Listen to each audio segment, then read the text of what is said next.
a lot of shine. Running up the number, that's a lot of crime. Try to take it from me, must be out your mind. I'm big time, lot of slime. Smoky in the air, that's a lot of pine. Pockets running over with the dollar sign. Try to take it from me, yeah. Big time, big time, big time, big time.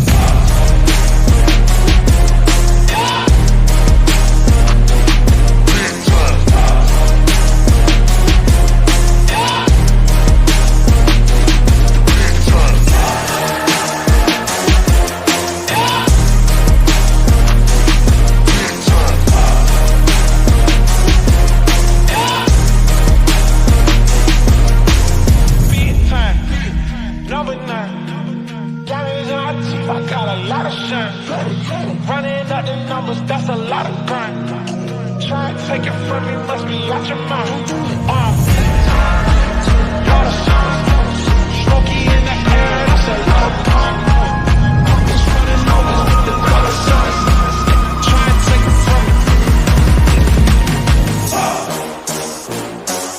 Big time.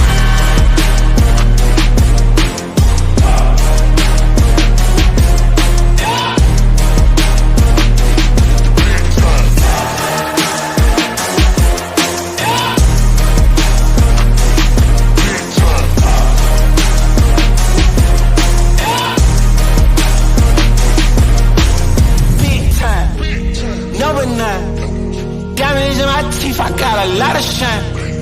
Running up the numbers, that's a lot of grind. Try to take it from me, must be out your mind. I'm big time, lot of shine. Smoky in the air, that's a lot of pine. Pockets running over with the dollar sign. Try to take it from me, from me, from me, from me. Big time, number 9.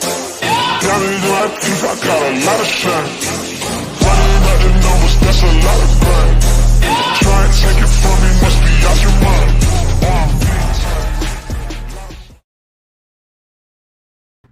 Oh, welcome into the Ysn Power Hour. A new era of the Power Hour has begun. Rob, you made the intro, man. I promise you I get you there someday. I tried to get the most embarrassing pick I could of you, and it was a perfect because I could tell you were getting mad. You stuck the tongue out, and then you looked away. So it's a perfect epitome of Rob Mush. How are you, buddy? Good, you? Doing well. It's just the two of us. I feel like singing a little bit, a little Will Smith. Where's everybody else at? What? Who knows? Who knows? It could be anything. It could be they're mad. It could be that they're sad. It could be I don't know. Who knows? There's been internet issues all day, so maybe that's it. I have no clue. But I do know that it is National Ohio Day. We waited all year for this, man, and everybody else gets a pass on this. So what do you love about being from Ohio? Probably the fact that we have accents, and we never realized that until I promise you that's the truth, because I used to work for Verizon Wireless a long time ago, and I'd be talking to people from New York, Texas, even Florida, and they could actually tell that I was from Ohio. And I asked them how, and they said, "You have an accent." I said, "That's the most ridiculous thing I've ever heard in my entire life. You sound like you're eating a freaking jumbo down in New Orleans right now. I sound normal." And turns out, if you're from Ohio, you actually have an accent that other regions can pick up on. So it's actually probably one of the cooler things. What's the accent? I don't exactly. That was my question. I called them all out. I said, "You guys are crazy." I said, I could do a New York accent. I could do a Louisiana accent. I could do a Texas accent. I could even do a California accent. I have no accent. I'm from Ohio. You guys make no sense. It's funny. Nobody could ever call me out on it.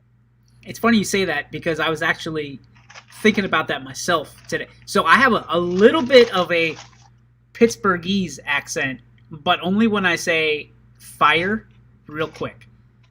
Like if I say we're going, see if I can do it right without concentrating on it, which is going to be difficult. When I say the firefighters, fire, downtown, firefighters.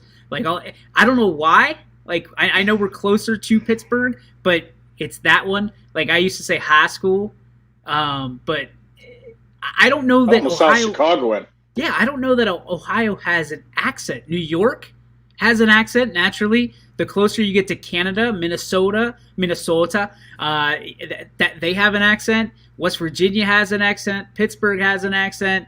Obviously Texas, New Orleans, but Ohio. Yeah. I am lost. Like I said, I was pretty befuddled myself because it made no sense to me. But I've talked to multiple people on the phone that are from around the country that used to talk about my accent, and made zero sense to me at all. I am so confused right now because I would love to hear what it sounds like, because then I might be able to go, like, we have terms like when we say "ope," like that's Ohio. If you're getting around somebody and say "ope," excuse me, sorry about that, "ope" is an Ohio thing. Because I mean, how do you even spell that? OPE? Ope? I'm pretty sure it's OPE. But it's supposed to be oops. Oops, I'm sorry. Oh, my bad. Oh, my bad. All right, dude. So what's the Would You Rather, brought to you by our friends over at Bear Brothers? This is going to be an interesting show, you and I, because we can take this a lot of different ways, and I think I know where I want to go, but I'm curious as to, like, where's Munson, at least? Well, I mean, sure, you could tell I could pretty much talk about anything, so... Always, buddy. We bring it up. We'll bring it up. But Would You Rather... I didn't even think about this, but because I don't think we did one yesterday.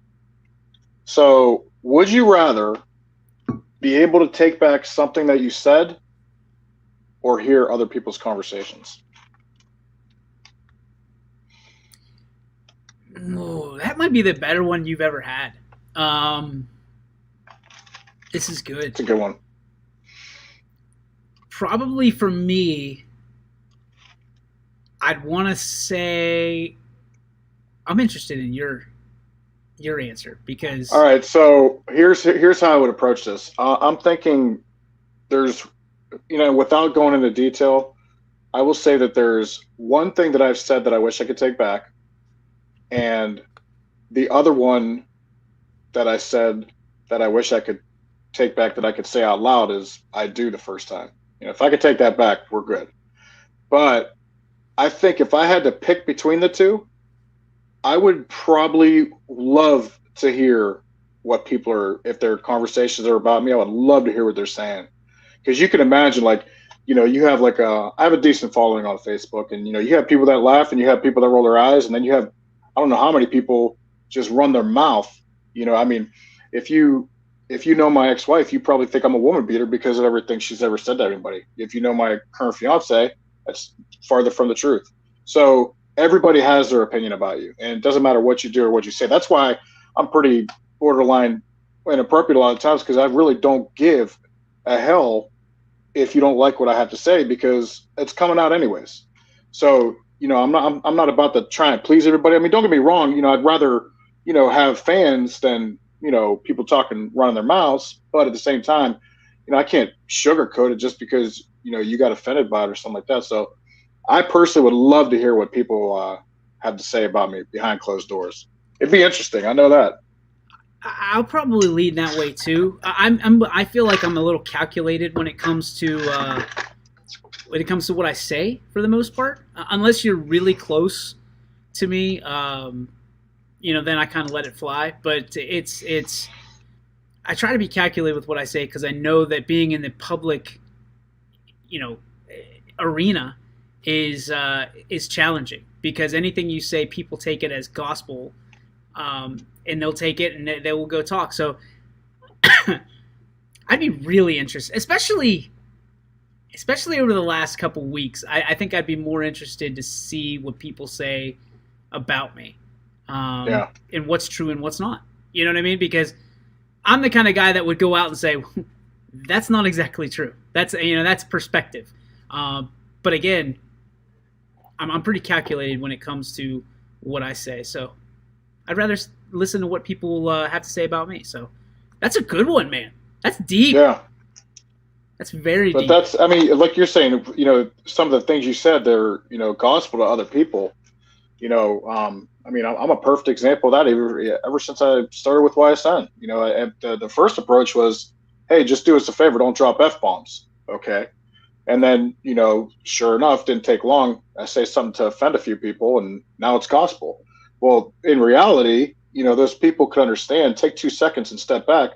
Well, just say that you didn't like it, and guess what? You'll never hear it again. So, go from there. But yeah, some people hold on to that stuff way too hard. Look at this. Oh, there he is. From the What up, locker room. fellas? What's going on? Yeah, it's another weight room day, so I had to come out here and make sure guys are lifting weights. Well, make sure there's no guys behind you trying to get dressed. That's all I ask. No, this is a middle school locker room, so And especially that case then. yeah, their season's over. That's why all the helmets are up there. So I like it. All right, Paul. Rob, use your question on Paul. Use your would you rather. Did you hear the would you rather? Were you listening? yeah, I was listening because I was on the show. All right, so what is it? I was being a All smart. right, would you rather? Yeah, I know. I'm picking up on that.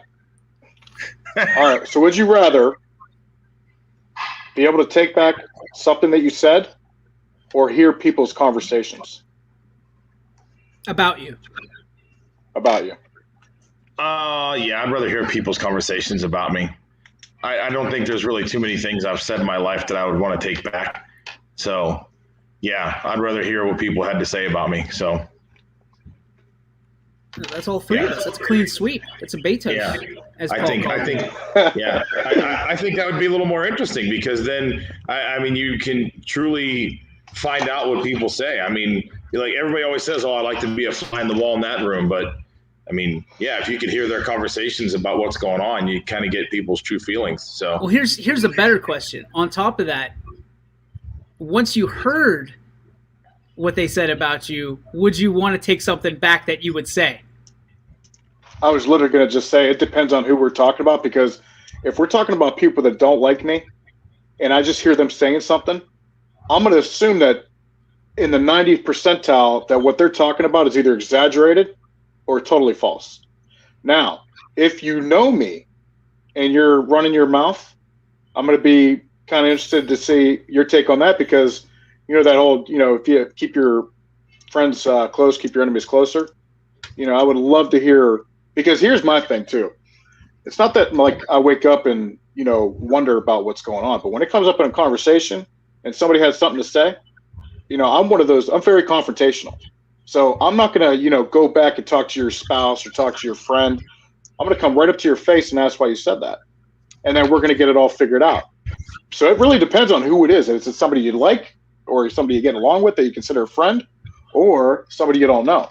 Because I'll tell you right now, it's a lot easier to deal with. Me personally, it would be a lot easier to have that conversation with somebody I didn't know rather than one of my friends. Rob is the perfect, like, the nickname Doctor of Thugonomics is perfect for you, because you just wrote a prescription yet scared the bejesus out of me at the same time. And that's not my intention, but Paul can tell you he's seen a couple of things that it could either went. I give people the option. I always give them the option. We could go down this road if you want. I don't want to, but I have no problem doing it. In fact, sometimes I like doing it, but I'm going to give you the option to get out of that and say, let's go another direction. And Red pill, blue pill, right? Yeah, Paul's seen a few of them. They kept going, and we had some fun. Yeah, I mean, I guess that'd be the thing. Like, if it's somebody that you like don't give a crap about, and they're talking about you, it's kind of like, all right, whatever. There's a reason that you probably don't care too much about that. Yeah, but if it was somebody that you like, was a friend or an acquaintance or something, and you're like sitting there going, wow, really, I guess this is how they feel, or I mean, why can't they say this that's the bad thing. There's very few people in this world that can truly say to somebody's face how they feel, whether it's good, bad, or indifferent. Because we all worry about people's feelings, and you always worry about like how you're going to be perceived as well. And so, I mean, we all kind of sugarcoat things here and there. So, I mean, but that's just the way it is. Because if that person would say how they truly feel and they're being honest, then people are going to be like, oh, that guy's a dick, or that girl's the B word, and it's like, but they're just saying how they feel inside. So why is that a bad thing? But I don't know. Well, because a lot of people look at it as a bad thing because those people don't understand how helpful the truth is. I'm one of those people that tell you what you need to hear, not what you want to hear. I've told people they need to start wearing deodorant. I've told people they got something on their face. If I'm not kidding, if I was talking to somebody for a half an hour, and this happened to me last week, and I went into the mirror, go into the bathroom to take a pee or whatever, and I look in the mirror and I have something on my face, the first thing I'm doing is I'm cleaning it off. I'm going right back to that person. Why in the hell did you not tell me that was all over my face? What if I left and walked around the mall for 4 hours, you jerk? So I will gladly inform you of something that is wrong with you, just to help you out, if anything. Because I'm not going to be a total douche about it. Something like that I do find funny, because like sometimes I'll be like, you try to be real quiet about it to somebody, you're like, hey man, you got a little something there, or you got something in your teeth, or like there's been plenty of times that like I've seen somebody with either something in their teeth or, maybe their flies open or something, and you're kind of like, hey, kind of do that. And then like, you catch them. Like, all right. That's an easy one, though. I'd rather see that than somebody walking around, and they're junk in their teeth or a booger in their nose or, flies wide open. It's like, hey, dude. You might want to catch the fly. You gotta let them know, man. The fly I'll never get, because like to me that's not a big deal. It never has been. No. When you're little kids, like everybody's like, oh, XYZ. Who cares? Most people have underwear on anyway, so you're pretty good. You're pretty locked in. Yeah, you gotta watch that. Now, if you don't have the underwear on, the undergarments, if you will, there's going to be a little bit of a breeze, and that's on you.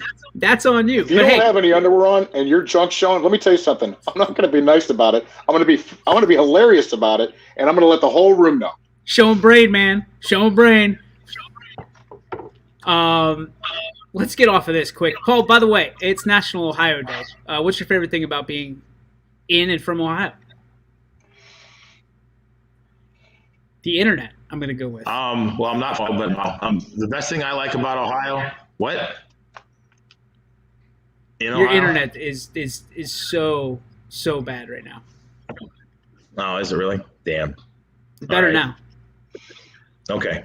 The best thing, yeah, because I'm not from here, but I've lived here 40 years of my life. So the best thing I like about Ohio is, my goodness, I guess just, Northeast Ohio, there's just so many little quirks about Northeast Ohio that, like, when you go somewhere else and you start realizing, like, oh, they don't have wedding soup, or they don't have this. Just the little intricacies that are around our area that is just from this area that I love. It's like there's this big family. It's a big family. I mean, for the most part, you say you're from Youngstown, people are like, oh, okay, cool.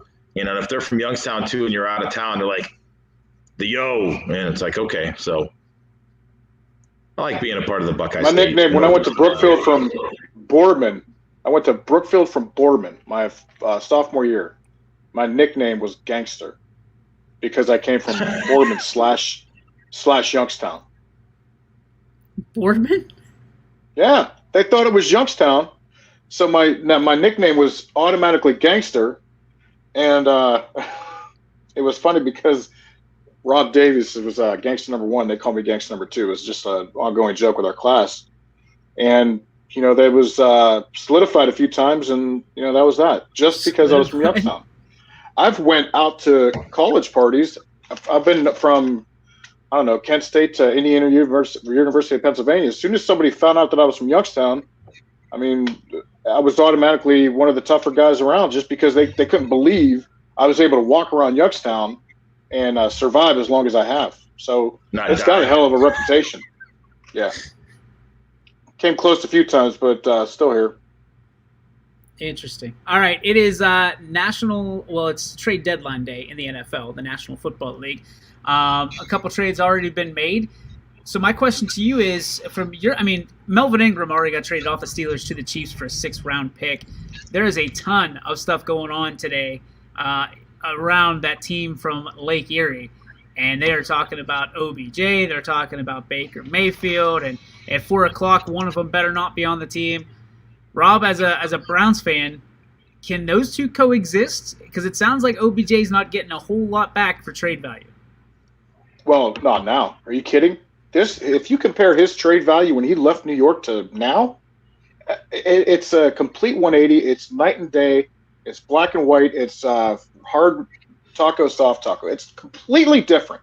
And if you go from one story where you got Stefanski saying, "Oh well, I am going to personally make sure that OBJ has more plays this next week, more balls thrown to him," and now we're talking about them not being able to coexist. Well, that's because they're not able to coexist. Billy's made a point to, and great examples. He almost got OBJ decapitated last week. The fact is, I've watched him drop the 4th and 5s. That they are just not gelling. So, of course, who do you think is going to go in regards to Cleveland Browns? Baker's not going anywhere. OBJ is very easily replaced because, number one, I said it the other day. In my opinion, he's just a trash receiver. If he's not doing a backward twerk, one-handed touchdown grab, making the cover of Madden, he can't catch the ball. So, like we talked about the other day with last week's game, you have Baker Mayfield who has 7 drops, and if those drops aren't there, his completion percentage goes flying up to 87%, and who knows, they might win that game against Pittsburgh. But you got Landry, you got OBJ, you got everybody dropping the balls, and right now, I think, in my opinion, I don't run an NFL team. I'm not perfect when it comes to stuff. In my opinion, though, get rid of his ass. Let somebody else step up in that receiver position, and let Baker keep seeing if he can't keep getting better once he gets more healthier too. So it's interesting because now you have not only OBJ's dad getting involved on Twitter, but LeBron James has started the hashtag Free OBJ. I don't understand, and tell me if I'm wrong, why this is LeBron James's first thing he needs to be talking about. Like, he's got an NBA season to worry about now. He's got to, go get his championship rings. Why is he worried about OBJ when it's not even his sport? And really, if you think back, it's not even his team because he's a Cowboys fan. You want the long version or the short version? Well, LeBron has he just doesn't want to concentrate on being a basketball player. He wants to be in movies. He wants to be in politics. He wants to be in this. He wants to be in that. And that's the bad thing. And listen, I'm all about guys having an opinion. I'm not saying they can't have an opinion about something. Have an opinion about it, that's fine. But do your job first. Go do your job. Worry about this secondary. Like, hey, if somebody's asking you a question, hey, what do you think about this? You're from the Cleveland area. What do you think about the Browns? Oh, listen, I think they're underutilizing OBJ. So, yeah, it's great. Hey, next question. Are we going to win our game tonight? No, instead you want to go out there and put hashtags out there, and you want to put this out there, and every political thing you want to be a part of this, you want to be a part of that. I mean, I don't know. We've talked about it before. It's like stay in your lane. Like, stay in your lane. There's a lane you're a basketball player, you're a professional athlete. Stay in that lane while it's your lane. Now in the off season, I think, hey, go ahead. Go ahead and talk about that stuff because there's nothing else really to talk about at that time. But right now, yeah, you got a season going on. Why are you worrying about something that's got nothing to do with free OBJ? Okay, listen, I said it, and I have no vested interest in really any local team around here for the most part because all my teams are spread out other places that I root for. But I said it was a mistake bringing him into Cleveland to begin with because all he was going to be a distraction. I know he's a great athlete, but at the time, he was a flashy name to bring in there, and hey, we're gonna do this with this guy, and they never utilized him the way they should have, and they just let him kind of rot, and he was a distraction to begin with. That's why I said last year, and Cleveland Browns fans roasted me for this. I said, it is better off that he's not on that team this year, and you guys will do better when he got hurt. And sure enough, what they do, they made a good playoff run and had a great season, and now he's back, and look what's happening to them. He's been out there, and he's a distraction. I mean, he'd be better off, honestly, when they call Hut, just to stand there. Hut, okay, and I'm just going to stand at the line and let those defenders, stand right there instead of running out there and running around because you're not getting the ball thrown to you. So, whatever. He had one good season with Cleveland, that was it. And he hasn't done anything since. Is it worth cutting him at this point? I mean, are they on the hook for a salary right now? Oh, yeah. I mean, if you can get out of paying him the money you have to pay him, then yeah, get rid of him. But if you're stuck paying him, then I mean, utilize the guy, do something with him.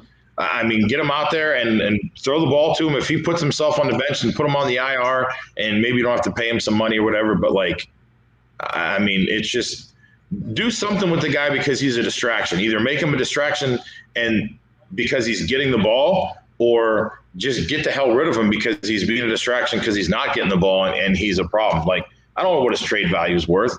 If anything, maybe a couple 6-rounders or something stupid like that. And if you can get off that money, then go ahead and do it.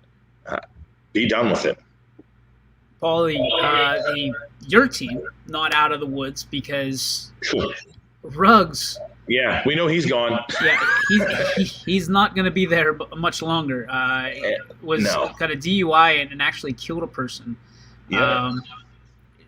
That doesn't look good for him, and obviously our condolences to the situation, all involved. But just another situation. Were they coming off a bye week? Yeah, they had a bye week last week. They play the Giants this week, and I mean, listen, he wasn't really being used that much anyway, and I think he's the same. Like, he wasn't one of the key guys that they were throwing to this year. I think he just was becoming discontent with the team, and he was just like, all right. And I don't even know if he was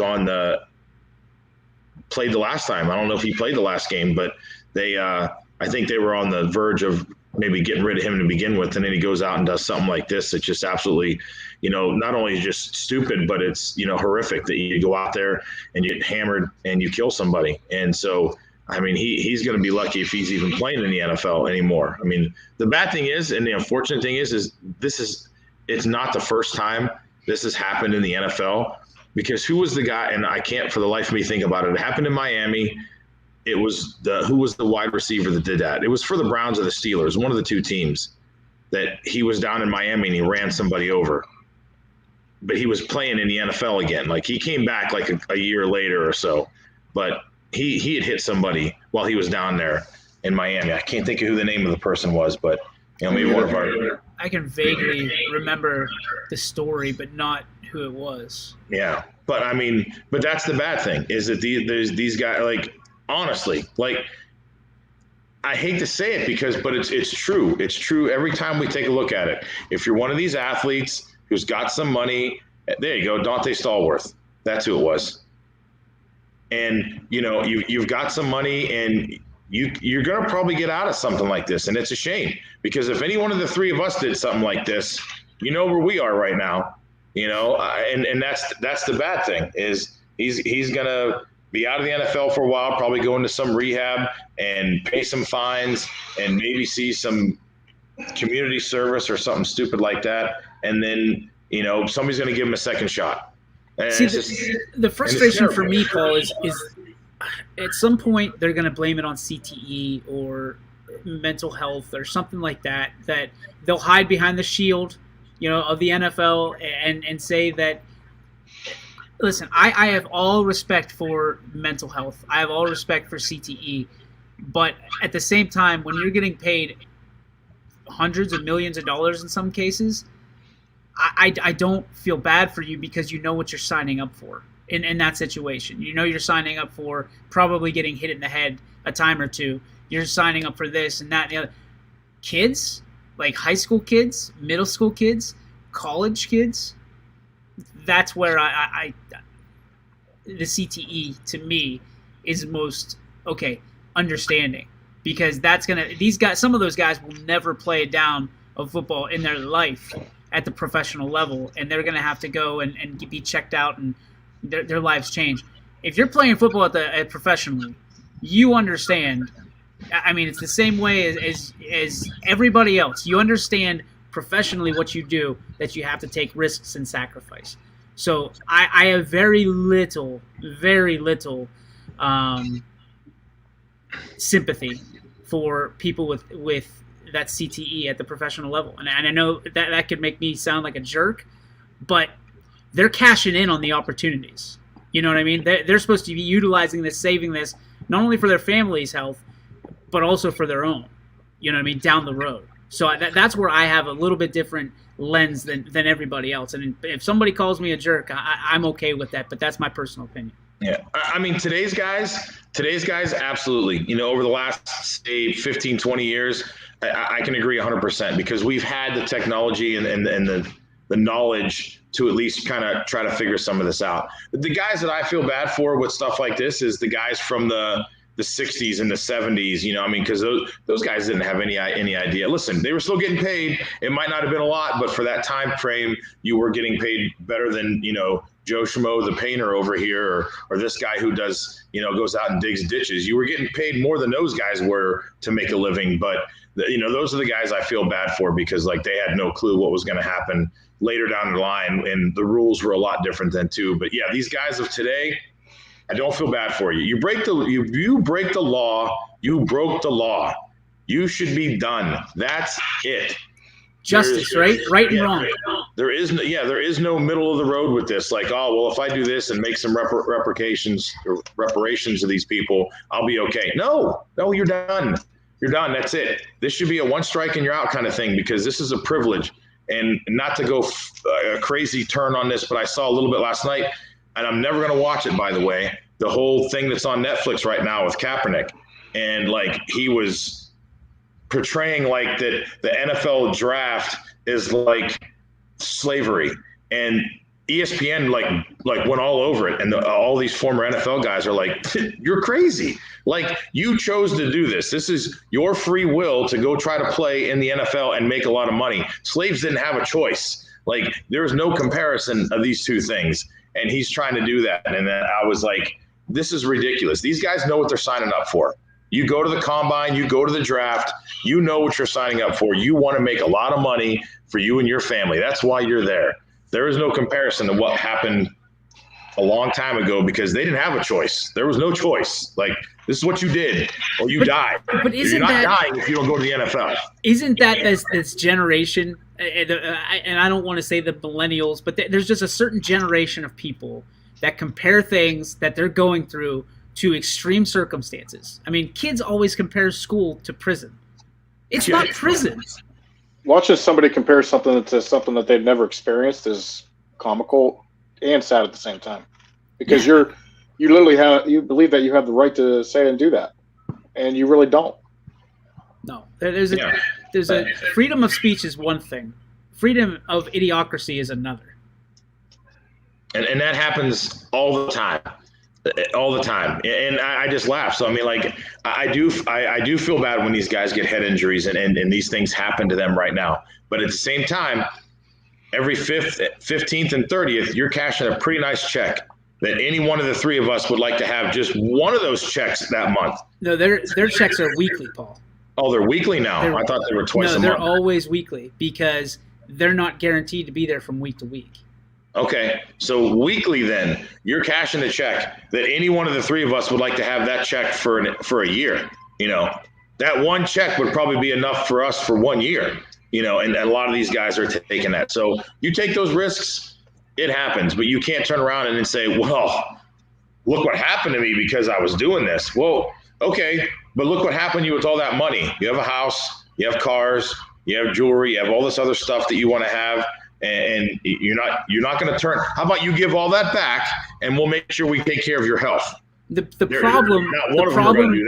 problem that I've seen is people act the same when they're privileged as they do when they're victims, and it works both ways, right? So when you're privileged, you get attention, you get money, you get fortune, you get fame.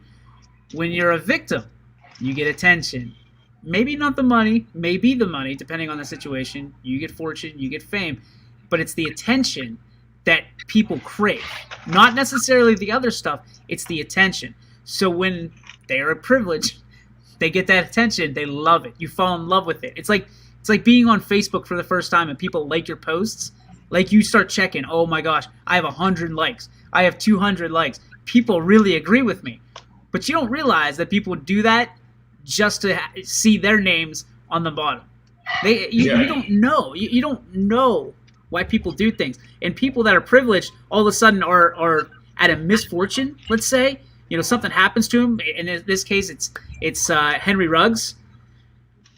now this dude at some point is going to lawyer up if he already hasn't. Hopefully he has. And at the end of the day, they're going to make him look like a victim. There's going to come something out that he's going to blame it on something. CTE or exhaustion or this or that or the other thing. Like, listen, we don't take accountability and responsibility anymore as adults. And I think that goes back to some of the things that happen to us that is overly abundant nowadays with kids is if you don't like the way things are, you change them. And you complain and complain and complain. If you're on a losing team every year, if you're the best kid, let's say there's 3 teams, right? And the coach's kids are the first 2 picks, and you're the third, and you're pretty good, and you're on a loser team, your parents can now complain until you're on one of those winning teams, and you don't lose anymore. So 10 years later in life, when you start losing, because that's how life works, there's nobody to complain to. So you just go out on Facebook or you go out on social media and complain and blame it on other people, which is ridiculous. Accountability is key in everything we do. And from the professional ranks of sports all the way down, there is a lacking of accountability across the board. And that is what is, these are the people we're raising now. Yep. It's crazy. Sigler saying he didn't have a problem when he was on top in San Francisco. Again, a situation he voluntarily walked away from. You're talking about Kaepernick. Yeah. Because he was so unprivileged growing up, too. Because he didn't have anything. Adopted, by very, very well-off family. And you think about it, like I'm sorry. Like, to a good college, Kansas State, right? I think it was Kansas State. K-State. I thought he was in Nevada. Kaepernick was. Why am I thinking Nevada? I want to say it's K-State because he was in purple. There's only 3 of us on here, so we're all going to say it at the same time. Well, when I'm on the Wi-Fi, my internet doesn't work, so. I'll get it. Colin. Nevada. Sigler says Nevada. It's Nevada? Yeah, that's what I thought.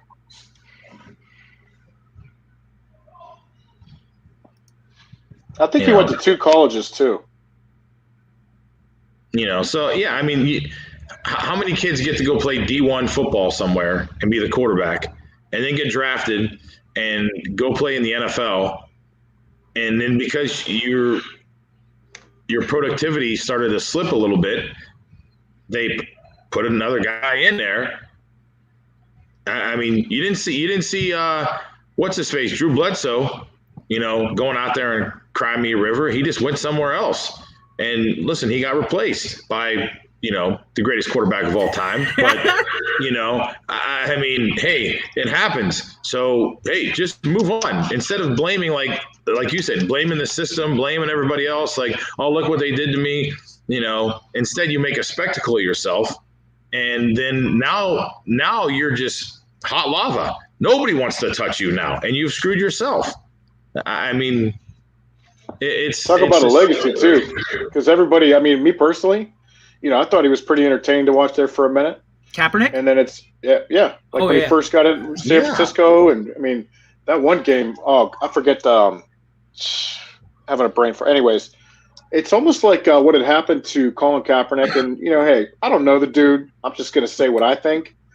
It's almost like he got to college, met some hippie broad or somebody, some activist lady, and he was just a huge fan of her and got his head filled with a bunch of crap, and all of a sudden he's picking the wrong platform to send whatever message he thought would work.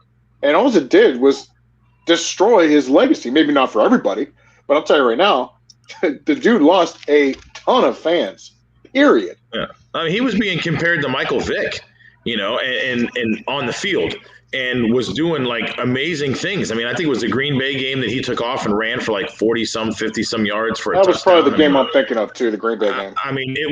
It was incredible. He was like that guy, and like, holy crap, like this guy is lighting it up. This is going to be somebody interesting to watch, and what's he doing? And then, like I said, his productivity started to slip a little bit.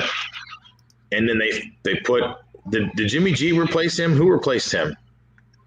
Was it Garoppolo? Jimmy was there yet. They traded for Jimmy G. I forget who who was that? They might have had a few of them. They had some scrubs after him. Yeah, but Nate they were tired of it, and then the next thing you know, he's taking a knee and then starting just a bunch of bad news and bad press for them, and they were just like, okay, we're good, and we're going to take a break and try to reset. We'll be back in a little bit here on the YSN Power Hour. Every customer has a story, and at Greenwood Chevrolet, we are committed to making sure it ends with you in the right vehicle. I get to be part of somebody's adventure, whether it's buying a car for the first time, helping them get approved, or finding the perfect car for their budget. I'm proud that people trust me with their finances. They trust me to take care of them, and they trust me with their story. I'm Tracy, and I'm ready to go the extra mile for you, only at Greenwood Chevrolet. Working with your family can be stressful at times, but because they're family, you know that you're going to get a loving, honest answer, even when things don't make sense to any problem. Dealing with Medicare can be confusing and overwhelming. That's why here at Myers Family Insurance, we do our best to give you honest and caring answers to all of your questions. Family, like Medicare, isn't always perfect, but when you put others first, the results can be amazing. For all your Medicare needs, call Myers Family Insurance.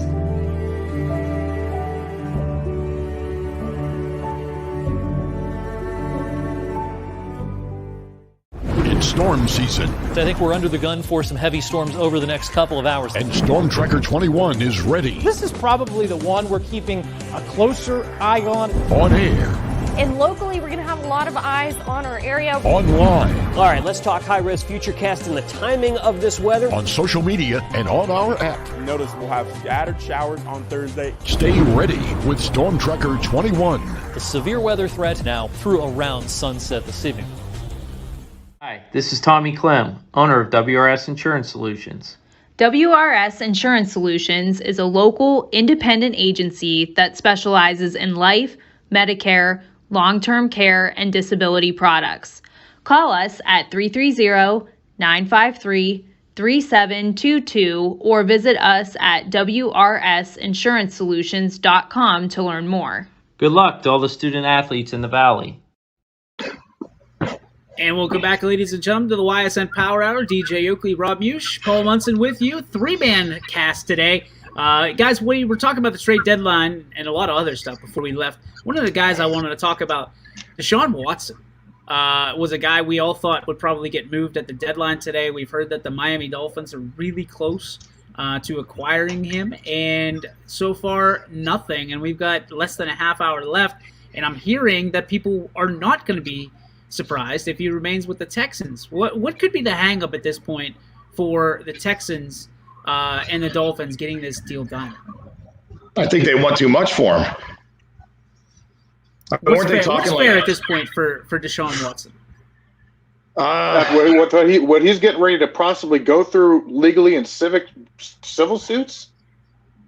I mean, the thing is, here. I think one of the reasons that we're even talking about Desean Watson being traded is the idea that some of those accusations were orchestrated towards him. So here's the thing, and I think everybody would agree, if he was found guilty, or if that rumor about these accusations were being orchestrated never popped up, or we were actually worried about him sexually assaulting women left and right, as tainted as some of the NFL's moral standards are, what team is going to go after that guy? I mean, we're talking about, correct me if I'm wrong, is it 20 cases? Yeah, it was over 20 cases. I don't know if some of them, I know some of them are dropped. Here, but the Saints lost their quarterback. With Jameis Winston out for the season. They're in a perfect position to go after him, and the Saints. Oh, yeah. All they've been calling about, according to Kimberly A. Martin on Twitter, is all they've been calling teams about is wide receivers. And oh, by the way, never called the Browns about OBJ. So what's that tell you? Nobody wants him. And the Dolphins are not going after Desean Watson. They decided they're not doing that. Diana Rossini is reporting the Cleveland Browns have no plans on trading Odell Beckham Jr. by today's deadline, per sources. I was told they haven't had any offers, and that would make sense for the organization. His contract, I mean, his guaranteed money was like $65 million, and he was signed through 2023 for like, I don't know, it was like 90 something, but the signing bonus was like 20 million. I mean, at that time, I think he broke a record for guaranteed money in a contract with the NFL. And so you figure if he signed through 2023, he's barely doing anything. Are we going to seriously pay this guy to just leave? Who, Beckham? Yeah. Yeah. Well, I was looking at Watson's thing too. What team's going to pick up that tab from what he's doing lately? I got to be honest. I wouldn't be surprised if he did go somewhere else and shine like a star. Because I just feel like shocked. Everybody talks about Jarvis and OBJ, but I think there's a little bit of friction there of who's, WR1 and WR2. And you can say all you want that those guys are boys, right? They went to LSU together. They went. Listen, there's one ball, and at the end of the day, OBJ doesn't care what the problems Jarvis has and vice versa, because both of them want paid as much as possible. It's the same issues that the Steelers had with Lev Bell, with Ben Roethlisberger, and Antonio Brown, that all the Browns fans made fun of the Steelers for years about all the talent they had. But the problem with talent is with talent comes ego. And people love Baker because he gets drilled out of bounds, gets up and does a fist pump on the sideline. But there's a certain ego that you have to do that. Because usually 99% of the time a quarterback will stand up, walk back on the field because he's got enough crap hanging on his shoulders. Baker invites it, which I love and hate about him at the same time.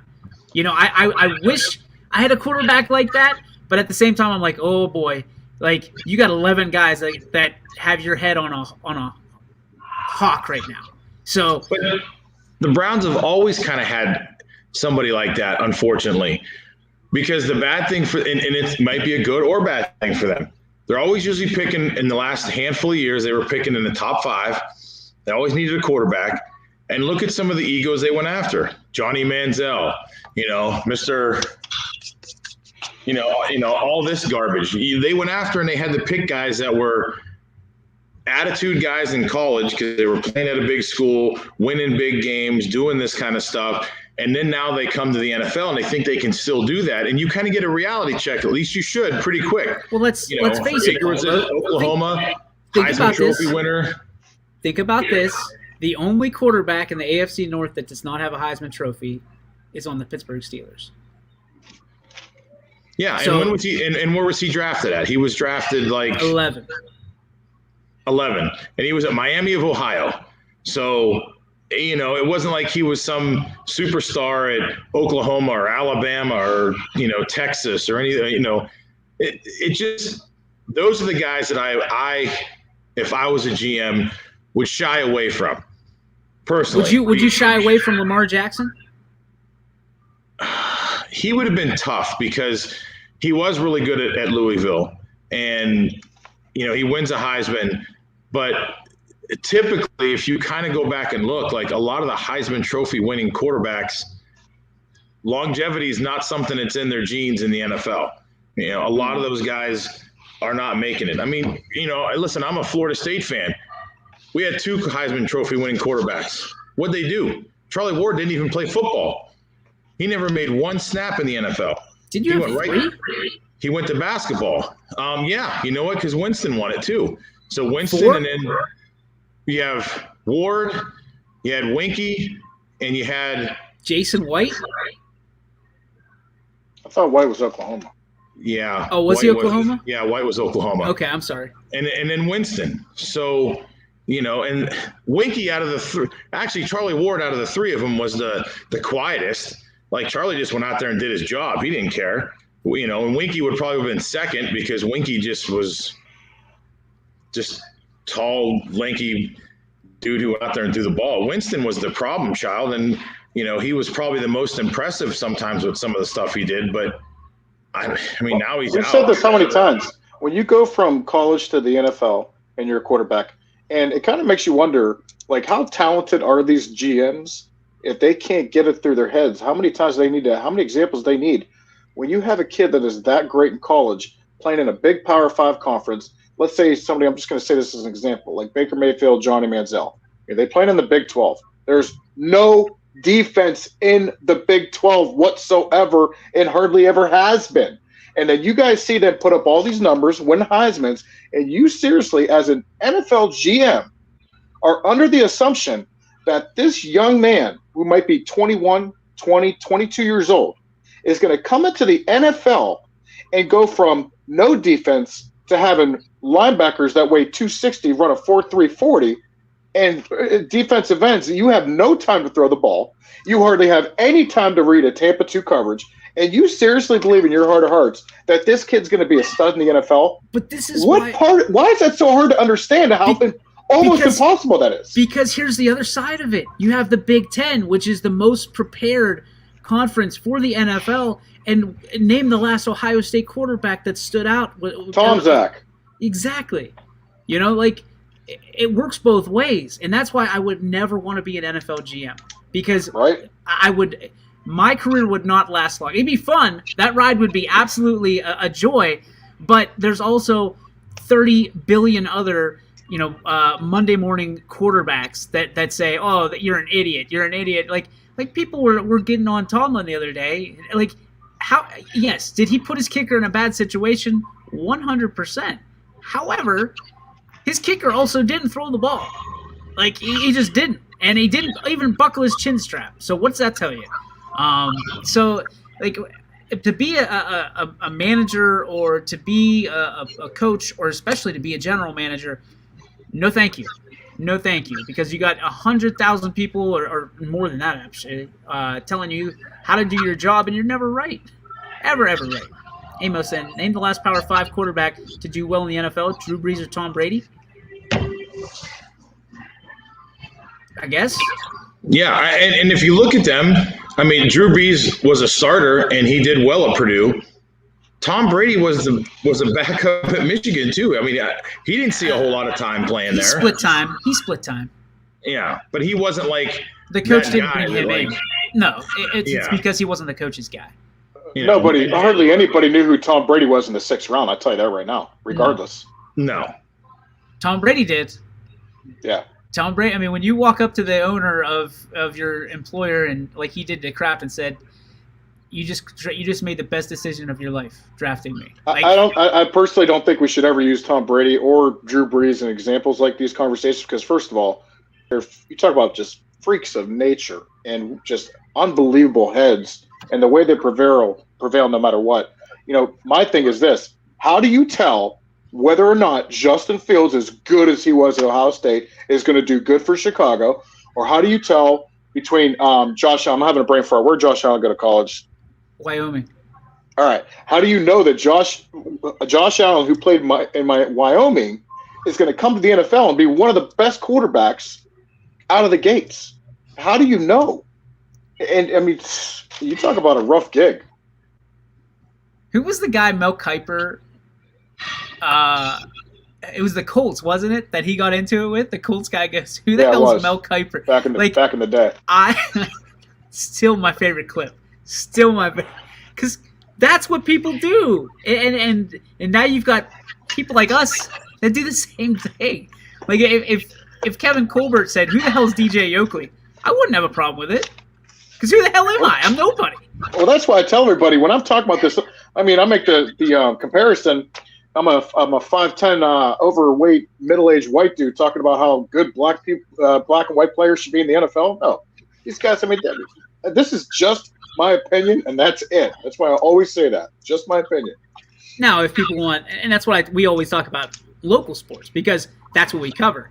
Nobody cares about our opinion on this. This is just filler to get us to tomorrow, to get us to Thursday, to get us to Friday. So it's still a good conversation, though. I mean, that's. Yeah, because there's a laundry list of guys who were hyped up when they were in college, top 10, top 20 draft picks as quarterbacks. Or really, you can probably go down the list of any position. And then what do they do in the NFL? They all just kind of, they petered out and okay. I mean, off the top of my head, who was the guy who was a bust out in San Diego? Ryan Leaf. Ryan Leaf. Just a trash bag. and but they thought he was, he was it. He was going forward. I mean, listen, I'll even say as a Raiders fan, when they drafted Jamarcus Russell, are you kidding me? Are you absolutely kidding me? Like a damn near 300-pound freaking quarterback, but because from his knees he could throw the ball 80 yards, Al Davis was like, that's what I want. Where in the hell are you ever seeing a dude throw a ball from his knees 80 yards in the NFL? It's not happening. I'm leaving that one there. It's not happening. I mean, Jamarcus Russell was just a big piece of bubble gum, and they wanted him because he had one good year at LSU. I mean, they drafted him as a quarterback, but if it went wrong, you could always put him at fullback or offensive line. They should have put him at tight end or something. They should have just. I think, what you were saying earlier, Paul. I think a lot of it boils down to, the majority of these quarterbacks coming out of college that are so hyped up, they're the longevity. Like you were saying earlier, you have some guys that are just going to get thrown in by these coaches and these general managers that are trying to save their jobs, and they're rolling the dice, hoping to get lucky. Then you got players like Vince Young. I mean, you talk about crazy coming out of Texas, and then all of a sudden he's doing really good in the NFL, and then all of a sudden he's nothing, and he's gone. So in his time, he just came up so short. So you see it's way too many of these guys, and then the handful of the quarterbacks that actually last in this league, or either turn into even journeymen. It's just I mean, where do you get the information? You're rolling the dice. I mean, you can listen to whoever you want. But at the end of the day, it's really just going to boil down as an experiment and nothing more. That's it. Hey, guys, coming up tomorrow, Scotty will be here. We'll talk more about the Browns' lackluster performance against the Steelers. Also, I want to talk about tomorrow the 106-0 win out in Inglewood, California in a high school game. And that team who scored 106, they were going for 2 on the way out. So we're going to talk about, again, we've talked about this before. We're going to dip back into it. How much is too much? Or is there such a thing? Somebody pissed them off. And Marcy, the one kid threw for 13 touchdowns, which has never been done, apparently, except for Al Bundy at some points. So we will talk about that tomorrow. How much is too much in high school football or high school sports in general? There's a lot of different stances on that, so you're not going to want to miss that conversation. But until we get there, we give you...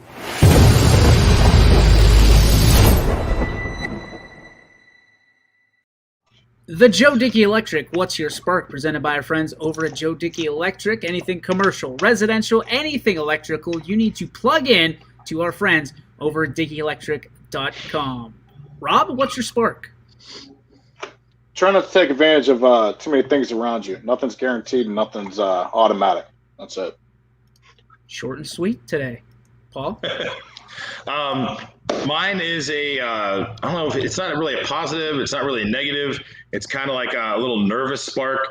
Game 6 of the World Series tonight. I'm hoping Atlanta can go to Houston and finish it off because I don't want to go to a Game 7. And if it does, I don't want to hear people talking about the Braves choking a 3-1 lead again. So go to Houston tonight, win the World Series, and I'll definitely have a huge positive spark tomorrow. So get me through tonight and I'll be okay. I think all these Cleveland fans will be sympathetic to your 3-1 downfall if it happens. So you have a safe, fluffy place to land, Paul, whichever way it the Atlanta fans are there too because they did it last year. So just not in the World Series. That's true. My spark, it's a little bit positive and a little bit negative. The first thing I'm going to say is the positive part. It is time to vote. It is election day. It is your responsibility and it is your right to go vote. So make sure you get to those polls. Secondly, kind of steering off of that, I went to vote. And unfortunately, I didn't click my phone off to vibrate. My phone goes off, and it wasn't silent, but it was like on the minimum volume. And I got the side eye from a worker there, and she goes, "You're not supposed to have your phone on." I apologize. I turned it off and I continued to do my duty as a civilian of this country. And then somebody else's phone goes off, which was extremely loud. And she decides she's going to go to the middle floor and scream, "Why does no one look at the sign whenever we come through the door?" So I didn't know what I should do there. I felt like you're voting, you're all at least I'm all charged up, like go America. And I turned around just quickly and I said, I can't read. That would have been a good one. What's everybody making fun of me because I can't read? Zip it or I'll break your hip. I turned around and I asked, what's more distracting, the cell phones going off or the fact that you just talked for 30 minutes about, your diabetes medicine and how many vitamins you take a day? Like, listen, if you're going to yell at somebody while they're doing, like, showing up to vote is, at this point in the world, is enough. Like, be happy they're showing up to vote, whether they vote one way or another.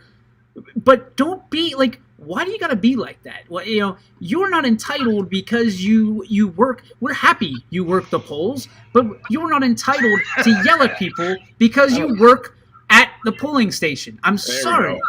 Yeah, I know. I said it and I was like, well, that could be taken a different way. Some Metamucil. Well, she just like got serious real quick in there, and like, I don't mind. Usually I can block that stuff out, but when I'm trying to figure out what I'm voting for and I hear, I have to take metformin, at least, this and this and this, and I got vitamin C and D and E and F and G, and I'm like, are you serious? Like, everybody knows metformin gives you the squirts. Like, it's that is it. And now I'm trying to vote on who's going to be representing me in East Palestine, but I'm thinking about this lady with the squirts. Stop it! My vote doesn't matter! Stop it! All she had to do was look at her and be like, hey, speaking of squirts, this levy? No, we're not passing it. It's on you, Betty. It's a bunch of squirts. It's on you, Betty. Yeah. Scotty's happy the McRib is back. Is he? That's what he says on there. It's his only positive right now. The McRib is back. Well, we'll have some McRibs tomorrow because my man is good. Fake meat. We'll see you tomorrow. Scotty will be here on the Power Hour. Gentlemen, thanks for joining us. We appreciate our sponsors and everybody tuning in to today's Ysn Power Hour. I got to get out of here. I'm going to die. Bye.